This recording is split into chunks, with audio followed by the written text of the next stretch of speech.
It's been a long shot, but Amazon's second headquarters will not be coming here to Buffalo. The joint bid between Buffalo and Rochester did not make the company's list of 20 finalists. So what does Western New York need to do to lure another big company down the road? Well, 2 on your side's Danny Spiewak is here to answer that question. Danny?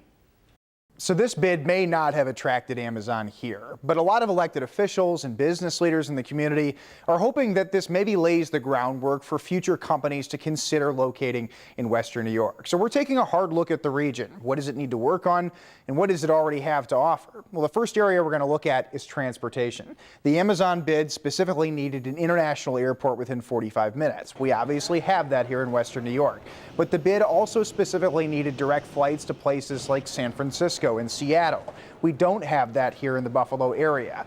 I spoke with A.J. Baines today, the president of the Amherst Chamber of Commerce, and he said that was something that jumped out to him as well. When you look at the Buffalo Niagara Airport, it is a busy airport as is right now, and if we're going to be adding more flights to that, you'd have to be looking at expansion.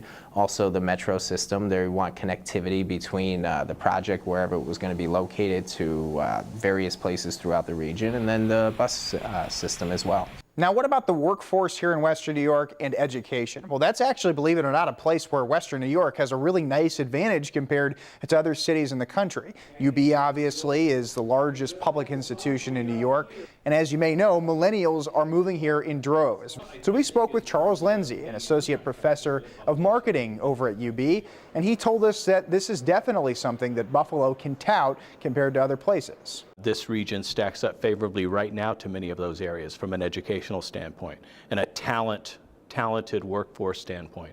But I think more importantly, and this is the second takeaway, things are on the upswing.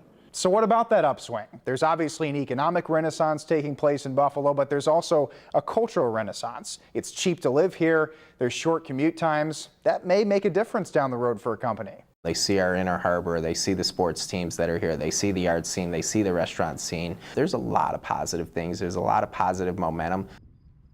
And in our conversations with business community leaders and elected leaders, it's not clear today if this Amazon bid has yet had an impact with other specific companies, but the hope, though, is that it will very soon. So whether or not anyone has seen this yet, any company has said, hey, I've seen what you've done with Amazon, let me see if we can come here. Hasn't happened yet, but that's the goal, and I mean, it's certainly possible. But it is important to step back from it and look at the report card and see what we can do to improve also. Exactly, yeah, this is kind of a way to just take a look at, the big picture. Yeah, the big picture, because this is going to be a conversation that continues for years down the road. Right. And a good exercise for us to put ourselves out there and see how we measure up. And we're not too far off. Hey, Apple's building a second headquarters too. You never know.